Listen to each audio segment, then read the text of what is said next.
కదా ఆయన కష్టం బాధ ఆరోగ్యం అన్ని సీక్రెట్ గా ఉంచి పైకి నవ్వు నటిస్తూ అబద్ధాన్ని కూడా అందంగా చెప్పి నమ్మిస్తారు. ఎందుకు నాన్న ఇంకా మౌనంగా ఉన్నారు? కనీసం ఇప్పుడైనా మీ మనసులో ఏముందో అది చెప్పండి నాన్న. ఆ రోజు డాక్టర్తో మాట్లాడిన తర్వాత నేను నీకు ఫోన్ చేశానమ్మా. ఆకాష్ ఫోన్ ఎత్తి మాట్లాడి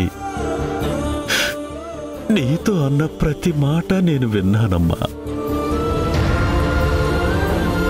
తట్టుకోలేక కాలు కట్ చేశానమ్మా. మీకు ఆయన ముఖ్యమా నేను ముఖ్యమా?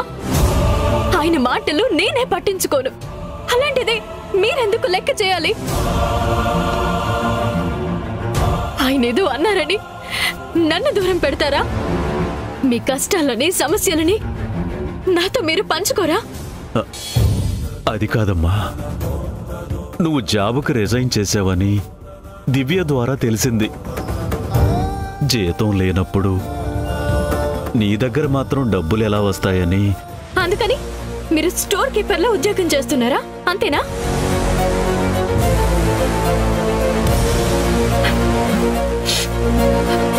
నాన్న సూటిగా అడుగుతున్నాను, ఒక్క మాట చెప్పండి. నేను మీ కోడల్ని కాకుండా కొడుకునై ఉంటే మీరు ఈ పని చేసేవారా? ఇలానే ప్రవర్తించేవారా? అమ్మా సంధ్య, సంధ్య నాన్న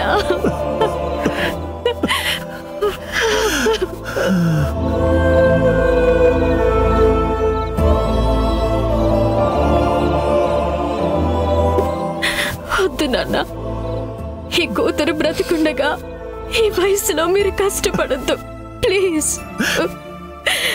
కానీ ఈ పరిస్థితుల్లో ఇంకేం మాట్లాడొద్దు. నేను బ్రతికున్నంత కాలం మీరు ఉద్యోగానికి వెళ్తే నేను చచ్చినంత ఒట్టే. అమ్మా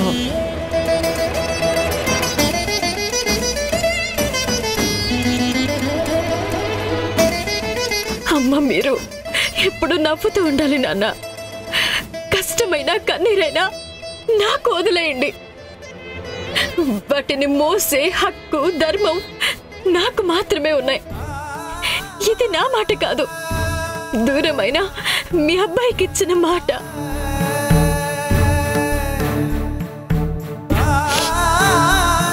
రేపటి నుండి నేను ఉద్యోగంలో తిరిగి జాయిన్ అవుతాను. ఎప్పట్లానే మీ బాధ్యతలన్నీ నేను తీసుకుంటాను. ఈ క్షణం నుండి నేను మీ కూతుర్ని కాదు, కొడుకుని. నా మాటని కాదన్నారో ఇదే మనం ఆఖరిసారి కలుసుకునేదవుతుంది. గుర్తుపెట్టుకోండి.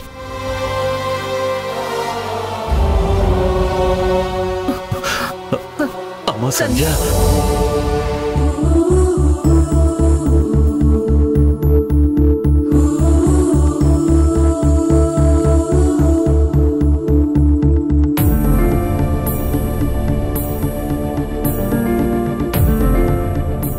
సంధ్య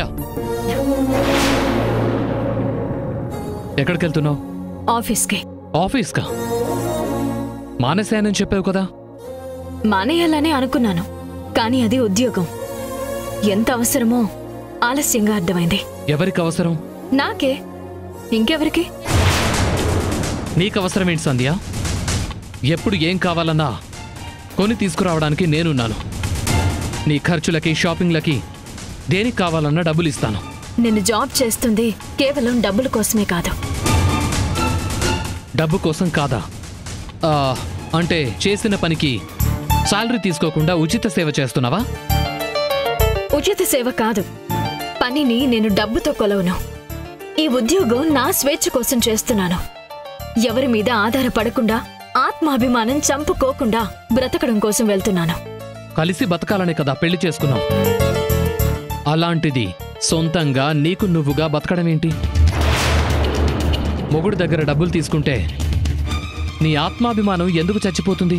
డబ్బు తీసుకుంటే కాదు, రూపాయి ఆశించకుండా బ్రతకకపోతే మీరన్నట్టు నిజంగానే నా ఆత్మాభిమానం చచ్చిపోతుంది. నేను చెప్పింది తిరిగేసి చెప్పావు. పెద్ద తేడా ఏముంది? అదేంటో మీలాంటి వాళ్ళకి చెప్పినా అర్థం కాదు. ప్రతి రూపాయికి మీ ముందు చేయి చాచడం నాకిష్టం లేదు. నేనే కాదు, ఏ ఆడపిల్లైనా ఉద్యోగం చేయడానికి కారణాలు రెండే ఉంటాయి. కష్టపడుతున్నాను అన్న తృప్తి కోసం, సంపాదించిన డబ్బుని స్వేచ్ఛగా ఖర్చు పెట్టే స్వాతంత్ర్యం కోసం.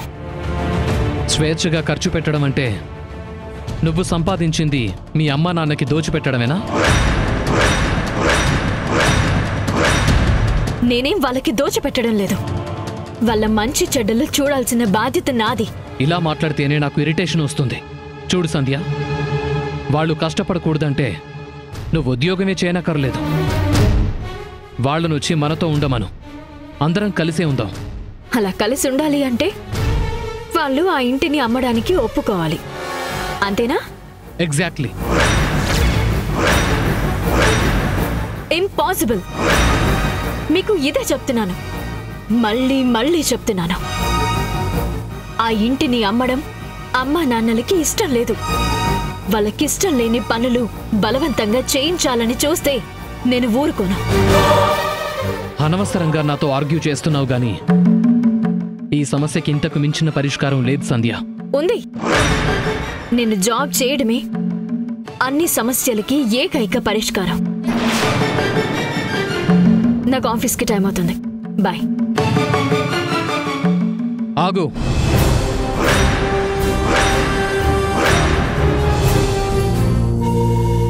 ఏమండి, అమ్మాయి కోపడిందని కాదు కానీ మీరు నాకు కూడా చెప్పకుండా ఉద్యోగం చేయడం నచ్చలేదు అంటావు, బాధ కలిగించిందంటావు, అంతేనా? అంతేనా అని అంత తేలిగ్గా చెప్తారేంటండి?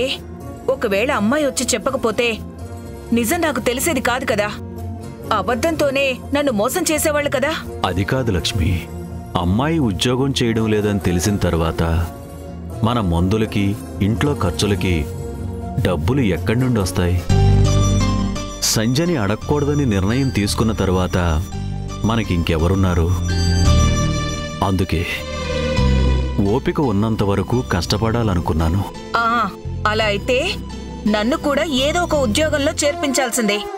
మీరొక్కరే ఎందుకు కష్టపడ్డాం? లక్ష్మి, ఉద్యోగం పురుష లక్షణం, ఇల్లు చక్కబెట్టడం భార్య ధర్మం. ఇలానే ఏదో ఒకటి చెప్తారు. రోజు ఆ రిటైర్ అయిన వాళ్లతో కాలక్షేపం చేస్తున్నానని చెప్పి ఈ వయసులో మీరు... చూడు లక్ష్మి, వయసు పైబడినంత మాత్రాన అవసరాలు తప్పుతాయా? ఆకలి తప్పుతుందా? తప్పవు, అస్సలు తప్పవు.